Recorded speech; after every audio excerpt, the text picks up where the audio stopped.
आप सिलाई के काम से पैसे कमाना चाहते हो, लेकिन सिलाई का सामान बना करके उसको स्टोर करने के झंझट में, या सामान बनाने का मेहनत करने में, या फिर सामान को बेचने का जो टेंशन होता है वो सब में नहीं पड़ना चाहते, तो सिलाई सिखाना एक बहुत ही अच्छा काम हो सकता है आपके लिए कि घर बैठे आप सिलाई सिखा सकते हैं। आपके आसपास बहुत सारे ऐसे लोग होंगे जो सिलाई सीखने में, बच्चे या बड़े, इंटरेस्टेड होंगे, वो चाहते होंगे कि कोई उन्हें अच्छी सिलाई सिखा दे। तो इस कोर्स के अंदर हम डिटेल में बात करेंगे कि किस तरीके से आपको ये पता करना है कि आप किस तरीके की चीज़ें सिखाओ। अब आपके आसपास सिलाई सीखने की मार्केट है भी या नहीं, और यदि मार्केट है तो किस तरीके की मार्केट है, क्या कॉस्ट होनी चाहिए आपके कोर्स की, लोकेशन क्या होनी चाहिए, आप कहाँ पर रह करके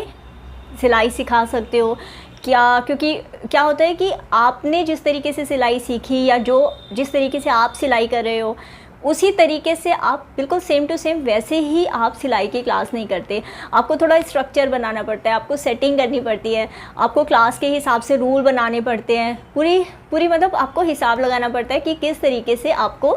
आपके स्टूडेंट्स को कैसे लेना है, चाहे उसकी फ़ीस है, कितनी फ़ीस है। तो आपको पूरा हिसाब लगा करके तब आप क्लास शुरू करते हो, और तभी आप बिना टेंशन फ्री होकर के रेगुलर सिलाई की क्लासेस कर सकते हो, सिलाई सिखा सकते हो जो आपने इतने सालों में सीखा, चाहे वो एम्ब्रॉयडरी है, सिलाई है, कोई भी चीज़ है, आप उसको लोगों को सिखा सकते हो और उससे घर बैठे अच्छे से पैसे कमा सकते हो। तो आज इस वीडियो के अंदर 9 स्टेप में मैं आपको बताऊंगी किस तरीके से आप घर बैठकर सिलाई सिखाकर पैसे कमा सकते हो। तो चलिए शुरू करते हैं। पहला स्टेप है कि अपने आसपास देखिए कि कितने लोग सिलाई सीखना चाहते हैं, और क्या वाकई में सिलाई सीखना चाहते हैं लोग आपके आसपास, और लोग पैसे देने को तैयार है सिलाई सीखने के एवज़ में। आपको ऐसे पता चल जाएगा जब आसपास किसी से बात होती है आपकी, तो लोग बात करते हैं कि टेलर ने ख़राब कपड़े सिले हैं, या फिटिंग ठीक नहीं आई, अल्टरेशन नहीं हो पा रही, या ऑनलाइन कपड़े मंगाए थे उसके अंदर परेशानी थी। तो इस तरीके से लोग जब अपनी परेशानियों के बारे में बार बार बातें करें कि कपड़े ठीक नहीं है, शादी आने वाली है और ड्रेस नहीं है, इस तरीके से जब वो बार बार बात करने लगे कि वो सिलाई सीखने में इंटरेस्टेड हैं, डायरेक्टली या इनडायरेक्टली कोई भी ऐसा हिंट आपको लगे कि लोग दे रहे हैं, तो आपको अपने कान, आँख, नाक पूरे खुले रखने हैं, और आपको ध्यान देना है कि क्या ऐसे हिंट लोग दे रहे हैं जिससे आपको एक सिलाई क्लास आप शुरू कर सकते हैं और लोग उसके लिए पैसे देने को तैयार हो जाएंगे। ये एक दिन का काम नहीं है, हो सकता है आपको इसमें 4-5 दिन लग जाए, हो सकता है आपको 1-2 हफ्ते भी लग जाए। तो आपको बिल्कुल रेडी होकर के अपने आसपास मार्केट की तलाश करनी है कि किस तरीके के लोग क्या चीज़ें सीखने में इंटरेस्टेड हो रहे हैं और कितना तक पैसा देने को तैयार हो जाएंगे। अगर आपके आसपास बड़े सिलाई स्कूल्स हैं या सिलाई सेंटर्स हैं, कोचिंग सेंटर हैं सिलाई के, टेलरिंग के, फैशन डिज़ाइनिंग के, तब तो एक बहुत अच्छी बात है। तब तो आपको खुश होना चाहिए कि आप कंपटीशन से डरे ना। आपको खुश होना चाहिए कि वाकई में आपके आसपास लोग सिलाई का काम सीखने में इंटरेस्टेड हैं, या फैशन डिज़ाइनिंग या सिलाई कपड़े से रिलेटेड कुछ भी सीखने को तैयार हैं और पैसे देने को भी तैयार हैं। और ऐसे में आपके पास एक बनी बनाई मार्केट है। आपको उस मार्केट में से बस अपने लिए एक छोटा सा शेयर निकालना है, जिससे कि आप रेगुलर सिलाई के काम से पैसे कमा सकें। लेकिन अगर आपको लगता है कि कोई भी आसपास इंटरेस्टेड नहीं है, सब लोग एक्सपर्ट्स हैं, या कोई भी पैसे देने की में इंटरेस्टेड नहीं है सिलाई के लिए, तो फिर सिलाई क्लासेस का काम शुरू ना करें, या बहुत सोच समझ के करें। वीडियो के आखिरी तक जितने टिप्स मैं बता रही हूँ, हो सकता है उन टिप्स को देख करके, उनको जानते समझते आपको दिमाग के दरवाजे और खुले, और आपको कई ऐसे आइडियाज़ पता चल जाएं कि आप एक नहीं तो दूसरे तरीके से सिलाई का काम करते हुए पैसे कमा सकें। अब दूसरा स्टेप है कि आपको ये पता करना है कि आप किस चीज़ में एक्सपर्ट हो और आप क्या सिखा सकते हो। सिलाई में भी बहुत सारी चीज़ें होती है, और सिलाई के अलावा ही एम्ब्रॉयडरी का काम होता है, नीडल वर्क जो होता है, हाथ की सिलाई होती है, मशीन की सिलाई होती है। मशीन ही अपने आप में सिखाना एक काम होता है, या फिर आप अलग अलग तरीके की टेक्निक, पैटर्न बनाना, या पेंट बनाना, या कुर्ती, ब्लाउज़, अलग अलग तरीके की चीज़ें। तो क्या चीज़ आप एक्सपर्ट हो, क्या चीज़ सिखा सकते हो। ऐसा भी ना करें कि आप सिलाई सिखाने लगे और साथ में आपने एम्ब्रॉयडरी के लिए भी आपने ऑफ़र कर दिया कि ये भी मैं सिखाऊंगी, लेकिन आपको एम्ब्रॉयडरी करनी आती ही नहीं, या आपने बोला कि मैं ऑटोमेटिक सिलाई मशीन सिखाऊंगी लेकिन आपको आती ही नहीं, तो ऐसे में आपके लिए बड़ा एम्बैरेसिंग हो सकता है। कई बार ऐसा हो सकता है कि आपके स्टूडेंट्स सोचें या आपसे बेसिक बातें पूछें, बेसिक टिप्स पूछें, लेकिन आपको आती नहीं है, तो फिर आपके लिए भी बड़ा एम्बैरेसिंग हो जाएगा, मुंह छुपाने वाली बात हो जाएगी। तो पहले जो जो चीज़ आप सिखाने का मन बना करके बैठे हैं उसकी एक लिस्ट बना लें और देखें कि इनमें से किस किस चीज़ में, जैसे सिर्फ ब्लाउज़ सिखाना चाहते हैं या ब्लाउज़, कुर्ती, पैंट, शर्ट, इस तरीके से कई पूरी लिस्ट बना लें क्या क्या सिखा सकते हैं। एम्ब्रॉयडरी में भी हैंड एम्ब्रॉयडरी, मशीन एम्ब्रॉयडरी, क्या क्या सिखाना चाहते हैं वो लिस्ट बना लें, और उसके बाद 1 2 3 4 करके सारे उसमें नंबर डालने कि 1 यानी जिसमें आपको बिल्कुल एक्सपर्टीज़ है, 2 यानी मीडियम लेवल की है, 3 यानी मिनिमम लेवल की है, आपको थोड़ा सा और प्रैक्टिस करनी पड़ेगी अगर आपको वो चीज़ सिखानी है। तो इस तरीके से जितनी चीज़ें आपने लिखी है कि क्या क्या आप सिखाने में इंटरेस्टेड है, उन सभी में 1 2 3 यानी एक्सपर्ट और मीडियम लेवल का और बिगनर लेवल का, ये तीनों चीज़ें किस लेवल की आप सिखाना चाहते हैं, उस हिसाब से आप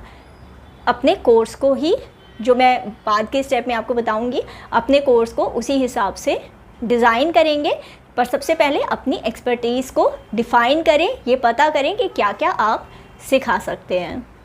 तीसरा स्टेप रहेगा कि आपकी क्लास का स्ट्रक्चर कैसा रहेगा, किन लोगों को किस तरीके से आप सिखाना चाहते हो, ओवरऑल क्या सी आपकी क्लास रहेगी। तो इसके अंदर आप बिगिनर्स को सिखाओगे जिनको आपको सिलाई मशीन भी सिखानी है, ये भी बताना है कि टूल्स कैसे होते हैं, इक्विपमेंट कैसे पकड़ते हैं, किस तरीके से सिलाई का जो जितने चीज़ें हैं उनको कैसे हैंडल करना है, किस तरीके से उनको रखना है, ये सारी चीज़ें भी सिखाएंगे। या फिर आप ऐसे लोगों को सिखाना चाहते हो जिनको थोड़ा बहुत तो सिलाई का ज्ञान हो, कम से कम वो मशीन को हैंडल करना जानते हो, मशीन चला लेते हो, और थोड़ा बहुत कटिंग टेलरिंग भी पहले उन्होंने की हुई हो। तो किन लोगों को आप सिखाएंगे ये जानना आपके लिए ज़रूरी है। इसके बाद क्या क्या टेक्निक सिखाएंगे, लाइक आप वैसे मैं ये समझती हूँ कि शुरुआत में आप सिर्फ एक तरीके की टेक्निक, जैसे आप सिर्फ ब्लाउज़ सिखा रहे हैं तो सिर्फ ब्लाउज़ को लेकर के चलिए, आप बैग में एक्सपर्ट हैं तो सिर्फ बैग्स बनाना सिखाइए, या सिर्फ डॉल के कपड़े, गुड़ियों के कपड़े या खिलौने बनाने में एक्सपर्ट हैं तो सिर्फ उसी को सिखाइए। तो इस तरीके से सिर्फ एक टेक्निक को पकड़ करके सिखाने से आपको भी शुरुआती दौर में आप भी कॉन्फिडेंस आपका भी बिल्डअप हो जाएगा, और आपको भी पता चलेगा कि किन किन चीज़ों में परेशानी आ रही है आपके स्टूडेंट्स को, सीखने वालों को, और क्या क्या आप और ऐड कर सकते हो आने वाली बाद की क्लासेस में। इसके अलावा आप ये भी सोच सकते हो कि जैसे सिर्फ पिलो कवर सिखाए आपने, कुशन कवर सिखाए, इस तरीके से अलग अलग छोटे छोटे टेक्निक, छोटे छोटे कोर्सेज बन सकते हैं जो कि आप तैयार कर सकते हो और ऑफ़र कर सकते हो सिखाने के लिए। इसी तरीके से डॉल के कपड़े या बच्चों के कपड़े, ये भी एक स्पेशलाइजेशन हो सकती है। चौथा स्टेप है कि आपके कोर्स की कॉस्ट क्या रहेगी, कितने पैसे आप अपने स्टूडेंट से चार्ज करोगे सिलाई सिखाने के एवज़ में। तो ये 3 बातों पर बेसिकली डिपेंड करेगा कि आप कितना समय दे रहे हो उनको,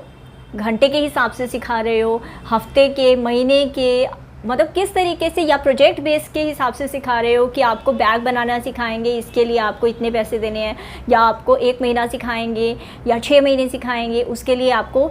इतना देना है, या सिर्फ एक ऐसी टेक्निक सिखाएंगे, सिलाई मशीन का काम, सिलाई मशीन पे कैसे काम करते हैं ये सिखाएंगे, तो इसके लिए आपको बंधे बंधाए इतने पैसे देने हैं, या पर घंटे के हिसाब से आपको 200 रुपये या 500 रुपये इस हिसाब से देने हैं। तो ये आपको डिसाइड करना पड़ेगा टाइम ड्यूरेशन के हिसाब से। दूसरा तरीका है कि आपके कॉम्पिटिटर कितना चार्ज कर रहे हैं। अगर आपके आसपास बाकी सिलाई सिखाने वाले इंस्टीट्यूट हैं या फिर स्कूल्स हैं तो वो कितना पैसा चार्ज कर रहे हैं सेम चीज़ या सिमिलर वैसी ही चीज़ें सिखाने की जो आप सिखा रहे हैं, तो आप उसके बेसिस पर भी अपने सिलाई सिखाने के, अपने कोर्सेज़ के रेट तय कर सकते हैं। और ये कैसे पता करेंगे आप पता करना बहुत आसान है। आप उनको फ़ोन कर सकते हैं और फ़ोन करके उनकी कोर्स लिस्ट का जो भी रेट लिस्ट है आप पता कर सकते हैं। ऑनलाइन यदि उनकी वेबसाइट है इंस्टीट्यूट्स की तो आप वो भी चेक कर सकते हैं कि उनके क्या रेट्स चल रहे हैं। कोर्स फीस के अंदर एक चीज़ और महत्वपूर्ण है, वो है कि आप अगर कोई ऐसी टेक्निक सिखा रहे हो जो कि सिर्फ आपको पता है, या बहुत ही मुश्किल तरीके की कोई चीज़ें सिखा रहे हो, कोड बनाना सिखा रहे हो, बच्चों के लिए कोट पैंट बनाना सिखा रहे हो, रूम पर कुछ ऐसी चीज़ें सिखा रहे हो जो कि सिर्फ आपको आती है और मार्केट में बाकी लोग वो चीज़ें नहीं सिखा रहे हैं अभी, तो आप ऐसी टेक्निक्स के लिए ज़्यादा पैसे भी चार्ज कर सकते हो। अब कोर्स फीस में एक बोनस टिप और दे देती हूँ आपको कि अगर आपने सिंपल कोर्स करा रहे हैं तो सूखा एक फ़ीस हो जाएगी स्ट्रक्चर, लेकिन अगर आप साथ में सिलाई की किट, क्योंकि अगर आप बिगिनर्स को सिखा रहे हो या जैसे कोई भी स्पेशल टेक्निक सिखा रहे हो, जैसे सिर्फ बैग बनाना सिखा रहे हो तो बैग के लिए, या कोई बिगिनर्स को सिखा रहे हो तो पूरी किट चाहिए होती है कि उनको फट्टा भी चाहिए, पैटर्न के लिए पेपर चाहिए, या कोई कोर्स बुक है वो चाहिए, या धागा सुई पूरा का पूरा सिलाई की किट उन्हें चाहिए। तो वो आप सिलाई की किट कोर्स की फ़ीस में इंक्लूड करके भी दे सकते हो या अलग से भी देख सकते हो, और वो भी आपका एक इनकम का, पैसे कमाने का एक ज़रिया हो सकता है। पांचवा पॉइंट है कि आप सिलाई क्लासेस लोगे कहाँ पर। घर से शुरू करोगे, बाहर कमरा किराए पर लेकर के आप वहाँ पर पूरा सेटअप बनाओगे और तब सिलाई की क्लासेस दोगे। किस तरीके से, क्या लोकेशन रहेगी आपकी सिलाई की क्लासेस की, तो इसके अंदर जो भी आप डिसीज़न लो, आप वैसे मोस्टली लोग तो ये करते हैं कि घर के अंदर ही एक छोटा कमरा या एक कोना वो सेटअप कर देते हैं कि जहाँ पर वो 5 से 10 लोगों से शुरू करते हैं सिलाई की क्लासेस देना। क्योंकि देखिए, अगर आप किराए पर लेते हो तो आपकी जो लाइटिंग का कॉस्ट है, कोई इक्विपमेंट आपको ख़रीदना है, यानी मशीनें ख़रीदनी है नई या पुरानी, कोई भी सामान ख़रीदना है, सिलाई मशीनें आपको चाहिए होगी, बेसिक आपके टूल्स चाहिए होंगे, तो आपको सारे सामान का जो कॉस्ट है, कीमत है, वो अपने कोर्स जो आपका है शुरू हो रहा है उसके कॉस्टिंग में मिला करके देखना पड़ेगा कि आप धीरे धीरे या इमीडिएटली अपने वो सामान की जो आपने कॉस्टिंग की है, जो खर्चा किया है, वो खर्चा आप निकाल पाओ और धीरे धीरे, अभी नहीं तो कम से कम 4-6 महीने बाद प्रॉफिट भी निकाल पाओ। छठा पॉइंट है कि आपके जब स्टूडेंट्स आपसे सीखने आएंगे सिलाई तो उनको एक प्रोजेक्ट किट की ज़रूरत होगी। आप क्या चीज़ सिखा रहे हैं, मान लीजिए आप बैग बनाना सिखा रहे हैं, तो बैग बनाने के लिए आपको लाइनिंग चाहिए या बुकरम चाहिए, ज़िपर चाहिए, हैंडल चाहिए, किस तरीके का मटेरियल चाहिए। हर स्टूडेंट, यदि आपके 10 स्टूडेंट हैं, वो अलग अलग दुकान से जाकर अलग अलग सामान खरीदेंगे तो देखिए ना तो क्वालिटी मेंटेन हो पाएगी, क्योंकि हर कोई कुछ अलग ही सामान लेकर के आ रहा है। उसके अलावा ये भी होगा कि यदि 10 स्टूडेंट है, 10 में से 5 कहेंगे जी हमें मिली नहीं, बाकी 2 कहेंगे कि जी हम जुगाड़ उठा लेकर के आ गए हैं। इस तरीके से जिस तरीके का आप सिखाना चाहते हो, जैसा आउटकम, जैसा फाइनल प्रोडक्ट आप चाहते हो कि ऐसा बन कर के निखर के सामने आए, वैसा निखर के आएगा नहीं और आपके स्टूडेंट्स भी हताश हो जाएंगे कि ठीक से आपने नहीं सिखाया, जबकि मटेरियल या उनकी जो सामान था उसी की क्वालिटी वैसी नहीं थी जैसा आप चाहते थे कि होना चाहिए। तो ऐसी परेशानी से बचने के लिए ये एक अच्छा आइडिया रहेगा कि आप एक प्रोजेक्ट किट बना करके रखें और प्रोजेक्ट के हिसाब से कि आपको बैग बनवाना है तो आप बैग के लिए एक स्मॉल किट, और उस किट का प्राइस क्या रहेगा, किट को लाने ले जाने में कितना उसका खर्चा लगाए, किट ख़रीदने में, वो सारा आपको कोर्स का जो आपका फाइनल प्राइस है उसके अंदर आपको इंक्लूड करना है या किट को अलग से देना है, ये भी आपको ध्यान रखना पड़ेगा। स्टेप 7 है कि आपको जो आप कोर्स बना रहे हैं उसकी एक क्लास हैंडबुक बनानी है। कि आपका एक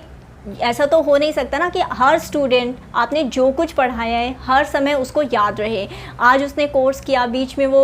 1-2 दिन एब्सेंट हो गया, उसके बाद फिर नहीं आ पाया, या 6 महीने बाद फिर से उसे कोर्स याद करना है, फिर परेशानी आ रही है उसे कि वो क्या क्या आपने सिखाया था उसे याद नहीं रहेगा। इससे बचने के लिए ज़रूरी है कि आप एक क्लास हैंडबुक बना दें। उस क्लास बुक में, हैंडबुक के अंदर डिटेल के अंदर आप लिखेंगे क्या क्या आपने टॉपिक्स पढ़ाने हैं या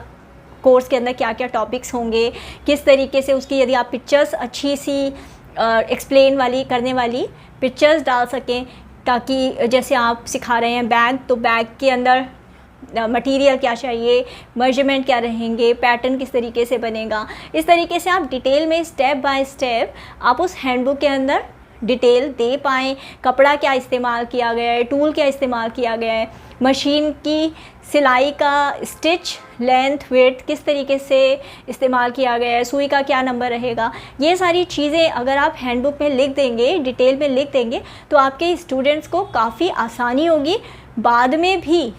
यदि उन्हें सेम चीज़ बनानी है तो बाद में भी आराम से स्टूडेंट्स रेफ़र कर पाएंगे आपकी टेक्निक को, और सिर्फ एक बार में वो चीज़ ही नहीं बनाएंगे,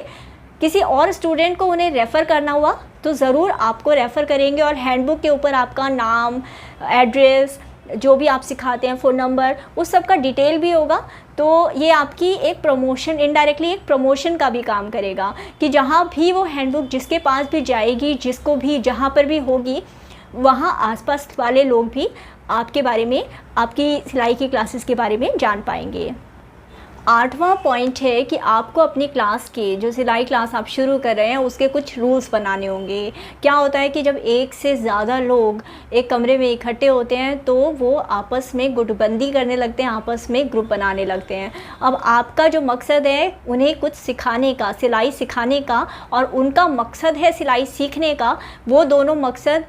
एक जगह एक तरीके से पूरे तभी हो पाएंगे जब कुछ रूल्स होंगे जिनको सभी लोग फॉलो करें। इसके लिए आप कुछ कॉमन रूल बना सकते हैं कि जैसे हर कोई पोलाइट रहेगा, या फिर क्लास के अंदर खाना अलाउड नहीं है, पानी पीना के लिए बॉटल लेकर के आएँ सब अपना, क्लास में बातें करना, गॉसिप करना अलाउड नहीं है, या फिर सबकी अपनी अपनी सीट्स हैं, सब अपनी असाइन सीट्स पर बैठेंगे, grouping is not allowed and discussing is not allowed until unless the class is dispersed. And इसके अलावा आप ये रूल भी बना सकते हैं कि बहुत अर्जेंट ना हो तब तक क्लास में फ़ोन कॉल्स अलाउड नहीं है, फ़ोन्स अलाउड नहीं है जब तक ज़रूरी ना हो। तो आपको क्लास के हिसाब से अपनी उस वक्त स्टूडेंट्स किस तरीके के आपके हैं, आपको कुछ रूल तो बेसिक बनाने पड़ेंगे, और ये रूल आप बड़ा बड़ा एक कागज़ के ऊपर छपवा करके, जहाँ पर पब्लिक एरिया हो, जहाँ पर वो लोग पढ़ सकें क्लास में, आप ऐसी जगह एक दो जगह लगा दें, नोटिस बोर्ड पर लगा दें। और जो भी क्लास में सबसे पहले जो एनरोल करता है, सबसे पहले उन रूल्स को ज़रूर पढ़े, ताकि बाद में शिकायत होने पर ये बात ना हो कि मुझे रूल्स के बारे में पता नहीं था। अब 9वां लेकिन सबसे इम्पॉर्टेंट पार्ट है, सबसे इम्पॉर्टेंट स्टेप है कि आपको अपने आप को धीरे धीरे अपनी स्किल्स को निखारते जाना है, अपने आप को एज अ पर्सन भी डेवलप करते जाना है। और सिलाई के अंदर आपको ज़रूर बहुत कुछ आता होगा, लेकिन जिस लेवल का एज अ बिज़नेस आप जो ग्रो करना चाहते हो, उस लेवल का आपको अपने आप को निखारना पड़ेगा मार्केट के हिसाब से, स्टूडेंट्स की ज़रूरत के हिसाब से। हो सकता है कि अगर आप पहली बार सिखाने की सोच रहे हो, पहली बार सिलाई सेंटर खोलने का सोच रहे हो, सिलाई सिखाने का सोच रहे हो, तो आपको प्रेजेंटेशन कैसे करनी है, बातचीत कैसे करनी है, आपने ज़्यादा लोगों को क्योंकि आप प्रेजेंटर हैं, टीचर हैं, तो आपको इतने लोगों के बीच में बात करना अभी आता नहीं है, तो आपको पहले फैमिली के ही, अपने परिवार के ही एक दो लोगों को स्टूडेंट बना करके बिठाना होगा और उन्हीं के सामने प्रैक्टिस करनी होगी, ताकि आप अपने स्टूडेंट्स के सामने घबरा ना जाएं, झिझक ना जाएं, आपके अंदर कॉन्फिडेंस हो कि आप क्लास को कंडक्ट कर सकें, क्लास में बोल सकें और ठीक से लोगों को समझा सकें जो वो सीखना चाहते हैं। सिलाई से कमाई करने के और वीडियोस देखने के लिए चैनल को सब्सक्राइब कीजिएगा, वीडियो को लाइक कीजिएगा और वीडियो को हर उस व्यक्ति के साथ शेयर ज़रूर कीजिएगा जो कि सिलाई से कमाई करने की आइडियाज़ से अभी अनभिज्ञ है। थैंक यू सो मच, मिलते हैं अगले वीडियो में।